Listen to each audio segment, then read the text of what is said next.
राम राम मित्रांनो, कसे आहात?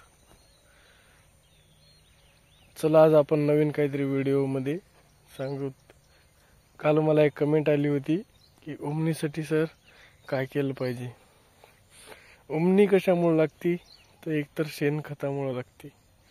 कारण तुमचा खत हा कुजलेला जर नसेल तर तुमच्या झाडाला उमणी लागायची खूप जास्त प्रमाणाची शक्यता असते.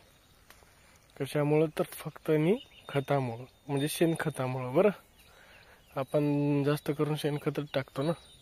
शेणखतामुळे उमणी लागायचे चान्सेस हे जास्त असू शकतात. उमणीसाठी काय करायचं, पोलिसची ड्रिचिंग घ्या किंवा ब्ल्यू कॉपर, स्ट्रेप्टोसायक्लिन याची पण ड्रिचिंग घेऊ शकता.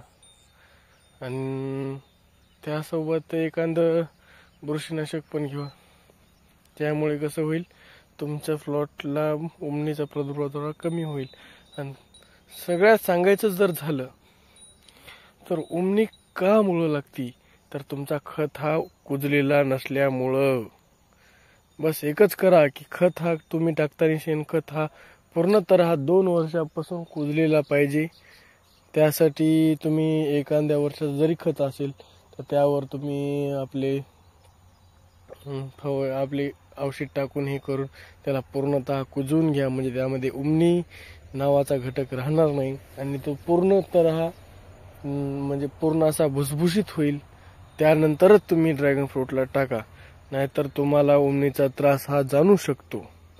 त्यामुळे प्लीज माझं तर म्हणणं आहे, प्लीज म्हणजे की गड्या पूर्णतः तुम्ही कुजलेला खत टाकला तर उमणीचा तुम्हाला धोका नाही जाणवणार.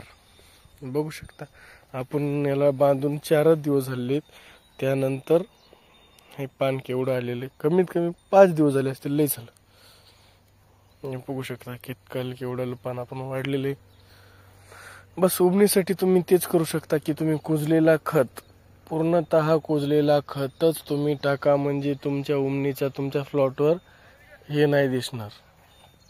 उमणी लागणे ही एक शेणखतामुळेच उमणी लागू शकते, बाकी तर कशामुळे उमणी नाही लागणार असं मला तरी वाटते.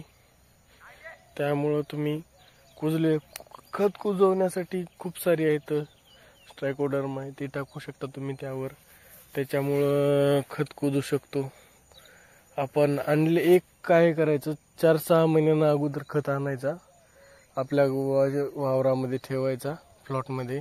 आणि त्या प्लॉटमध्ये आपण त्याच्यावर पाणी टाकत राहायचं रोजच्या रोज ट्रायकोडर्मा ते टाकत राहायचं. म्हणजे कसं होईल, तो पूर्णतः कुजल्याच्या नंतरच टाका. म्हणजे तुम्हाला उमणी तुमच्या प्लॉटवर हे नाही करणार, अटॅक नाही करणार. मित्रांनो, आपल्या तरी प्लॉटला अजून एकदा पण नाही.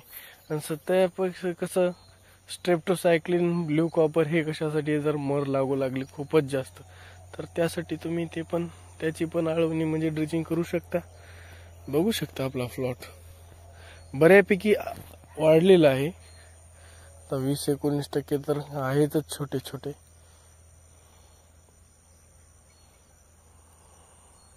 कसं आहे त्याची रग बघू शकतात. ते एक पान आपण यामध्ये झेंडू पण लावलेला आहे.